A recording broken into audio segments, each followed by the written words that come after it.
विगत बुधवार 13 अक्टूबर को लवादा गांव के करीब जंगल में बुरहानपुर हाईवे से 60 मीटर की दूरी पर एक अज्ञात युवक का शत विक्षत शव मिला, जिसके चेहरे को बुरी तरह से कुचल दिया गया था।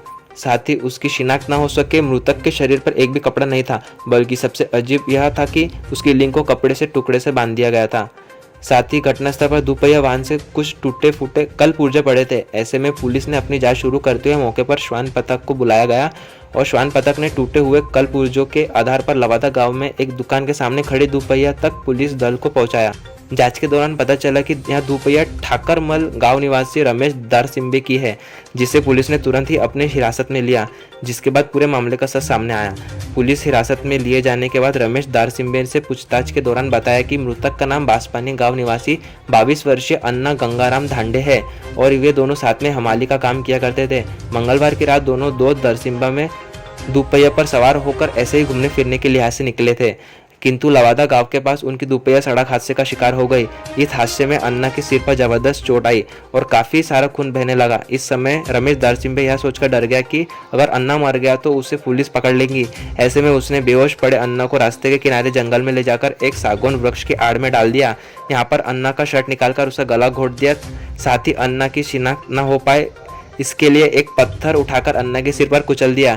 साथ ही अन्ना के हाथ पर लिखे नाम को पत्थर के जरिए मिटाने का प्रयास भी किया और पुलिस का ध्यान भटकाने के लिए नियत से अन्ना के गुप्तांग को कपड़े से टुकड़े से बांध दिया। इसके बाद वह मौके से फरार हो गया और अपने गांव चला गया, किंतु घटनास्थल से कुछ ही दूरी पर खड़ी दोपहिया की वजह से पूरा मामला खुल गया।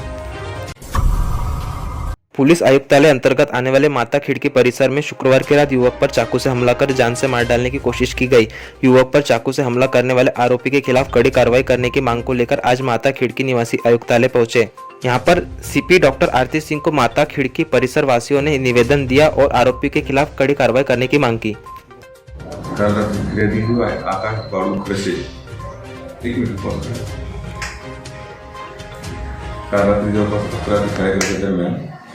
फिर्यादी आकाश बाळू खडसे हा इंटरव्ह्यू माता खिडकी कुठ्यावर बसला होता।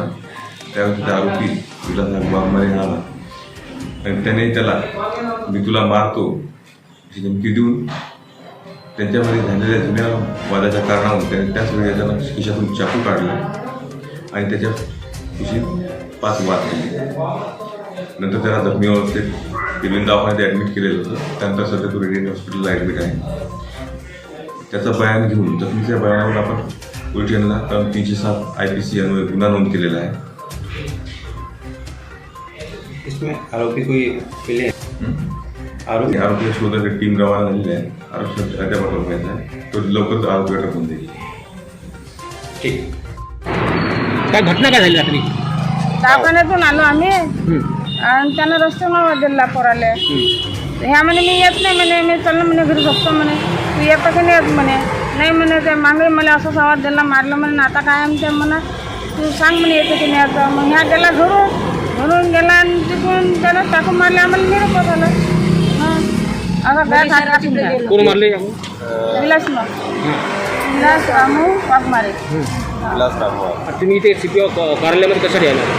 त्या भागात त्याचे दारूचे धंदे आहेत, कंप्लेंट द्यायचे त्याचा निषेध करायचा आपल्याला। त्याच्यासाठी आम्ही सगळे जण मूल्यातले सामाजिक कार्यकर्ता आहे, सगळे सोबत आले की त्याचा ते धंदा व्हायला नको आणि ते भाईगिरीपणा नेहमी व्हायला नको, याच्यासाठी हे निवेदन मॅडमला द्यायला आले। नेहमी कोणत्याही गोष्टीवर चायना काढते, कोणत्याही गोष्टीवर चायना चाकू काढते, धावतात येते। लहान मुलगा, आता 19 वर्षाचा मुलगा, त्याला 5 घाव पोटात मारणं म्हणजे काही योग्य आहे काही? आणि तो पोरगा कायच्याच राहत नाही, धंदाच राहत नाही।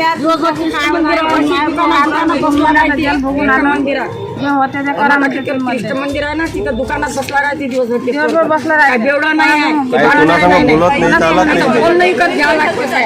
जे करत आहे ते करा, म्हणजे मग पोराला आयसीयू मध्ये कृष्णाच्या मंदिरात दर्शन आले तर ते रात दिवस सांगितलं आयसीयू मध्ये 11 वाजेपर्यंत दुकानात बसते, फक्त जेव्हा पुढचा घरी जाते सांगा त्या पोरांनी।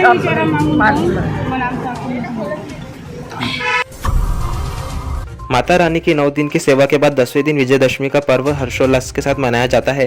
कोरोना के समय में पिछले साल से सीमा उल्लंघन की परंपरा का वहन किया जा रहा है। सादगीपूर्ण तरीके से मंदिर परिसर में ही सीमा उल्लंघन हो रहा है। हर साल अम्बा एकवीरा देवी की पालकी दशहरा मैदान तक शोभा यात्रा के रूप में निकाली जाती है, लेकिन पिछले 2 साल से सीमा उल्लंघन का स्वरूप सीमित हो गया है। कोरोना के साय में सीमित भक्तों की उपस्थिति में मंदिर परिसर में यह परंपरा का पालन किया जा रहा है। इस बार विदर्भ की कुल स्वामिनी मां अम्बा एकवीरा देवी की मूर्ति को पालकी में बिठाकर सीमा उल्लंघन किया गया और कोरोना का संकट दूर करने की कामना की गई। स्थानीय युवा उद्योजक व सामाजिक कार्यकर्ता नितिन कदम द्वारा अपनी संकल्प बहुउद्देशीय संस्था के जरिए एक और सामाजिक उपक्रम शुरू किया गया है, जिसके तहत गत रोज विजयदशमी के पर्व पर शहरवासियों की सेवा में एक सर्व सुविधा युक्त अत्याधुनिक एम्बुलेंस लोकार्पित की गई। इस उपलक्ष्य में रुक्मिणी नगर परिसर में आयोजित समारोह में पूर्व जिला पालक मंत्री डॉक्टर सुनील देशमुख के हाथे इस एम्बुलेंस का लोकार्पण किया गया। बीते शुक्रवार की शाम जहां शहरवासी दशहरे के पावन पर्व मनाने की खुशी में व्यस्त थे, तो ऐसे में फिरोजपुर थाना क्षेत्र के तहत आने पोहरा रोड स्थित वैष्णो देवी मंदिर से 100 फीट की दूरी पर 2 वाहनों के आमने सामने हुई भीषण टक्कर में मौके पर ही 2 लोगों की मौत हो गई। घटना की शिकायत फिरोजपुर थाने में दर्ज की गई। इस संदर्भ में मिली जानकारी के अनुसार बीते शुक्रवार की शाम करीब 3:50 के आसपास समीपस्थ वैष्णो देवी माता मंदिर से 100 फीट की दूरी पर कार में सवार होकर एक परिवार चांदू रेलवे से अमरावती खरीदारी करने अमरावती आ रहा था। इस कार में चालक, जो इस कार का मालिक बताया जाता है, उसके साथ 2 बच्चे भी थी। कार अमरावती की दिशा में आने के दौरान पोहरा रोड स्थित वैष्णो देवी मंदिर से 100 फुट की दूरी पर विपरीत दिशा से तेज रफ्तार आ रहे टाटा एस चालक ने अमरावती आ रही कार को जोरदार टक्कर मार दी। घटना इतनी भयंकर हुई कि टाटा एस में बैठे 2 लोग इस घटना में मौके पर ही मौत के मुंह में समा गए। पुलिस प्रशासन भी भारतीय परंपराओं से परे नहीं है। इसका ताजा उदाहरण शास्त्र पूजा के रूप में हर साल देखने को मिलता है। दशहरे के पावन पर्व पर शहर पुलिस के आला अफसरों से लेकर सिपाहियों तक ने शस्त्र पूजा में हिस्सा लेकर बंदूकों की पूजा कर माता से आशीर्वाद मांगा। पुलिस मुख्यालय में शस्त्र पूजा का आयोजन किया गया था। सीपी डॉक्टर आरती सिंह, डीसीपी विक्रम साड़ी, एसएस मकानदार ने शस्त्र पूजा में शामिल हुए। इस दौरान ब्राह्मण के माध्यम से मंत्रोच्चार कर शस्त्रों का विधि विधान से पूजा किया गया। हर साल विधि विधान से दशहरे के अवसर पर पुलिस विभाग में शस्त्र पूजन का आयोजन होता है। मां भवानी का पूजन कर आशीर्वाद प्राप्त किया जाता है, ताकि बुराइयों का अंत कर अच्छाई पर जीत प्राप्त कर सके। विजयदशमी के मौके पर सुख शांति की कामना कर शहरवासियों को विजयदशमी की शुभकामनाएं दी गई। 9 दिनों की आवभगत के बाद अब मां की विदाई का दौर शुरू हो गया है। बिना गाजे बाजे से विसर्जन किया जा रहा है। कोरोना नियमों का पालन करते हुए विसर्जन की प्रक्रिया शुरू हो गई है। आज पहले दिन 19 मंडलों की दुर्गा देवी का विसर्जन किया गया। बारिश के बीच भक्तों ने विसर्जन किया। विसर्जन के चलते पुलिस का कड़ा पहरा लगाया गया। आयुक्तालय क्षेत्र में 460 देवियों का विसर्जन होगा, जिसके लिए 2 डीसीपी, 3 एसीपी, 25 पुलिस निरीक्षक, 98 उप निरीक्षक, 1410 सिपाही, SRP company, 2 RCP platoon, 2 QRT platoon, 250 home guard बंदोबस्त में लगाए गए। शहर के चौक चौराहों पर पुलिस का बंदोबस्त लगाया गया है। फिक्स पॉइंट भी लगे हुए हैं।